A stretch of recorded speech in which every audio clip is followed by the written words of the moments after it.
প্রতিবারের মতন বাবার কাছে এবারেও গেলাম দুধ ঢালতে। জয় শ্রীকৃষ্ণ, আমি শুভারিয়া।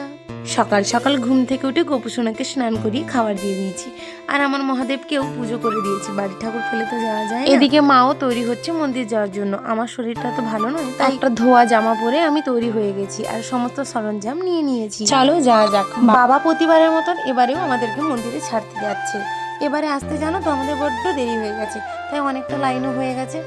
আর প্রত্যেকবারে এলে না আমরা লাইন আর দিতে হয় না। যাই হোক, বাবার দরবারে এসেছি, ধৈর্য সহকারেই পুজোটা দেব। দেখো, এই ছোট্ট মেয়েটাও বাবার মাথায় জল ঢালতে এসেছে। বাবা যেন সবার আশা পূর্ণ করে। ওম নমঃ শিবায় প্রথমেই লেখা আছে। ভেতরে বাবা, তার স্ত্রী গৌরী সহ তার পরিবার নিয়ে বিরাজমান রয়েছে। পুকুরে জলটা তুলেছি নন্দী মহারাজকে দেবো বলে, আর এটা কিন্তু ঘি ভাসছে।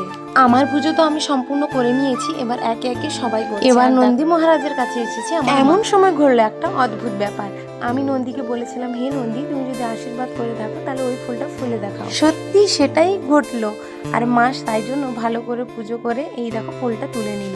আমি দাঁড়িয়ে রইলাম। মোটামুটি পুজো প্রণামী বাক্সে প্রণামী দিয়ে আমরা বাড়ির পথে রওনা হলাম। আজকের মতো রাখি, ভালো থেকো। হর হর মহাদেব।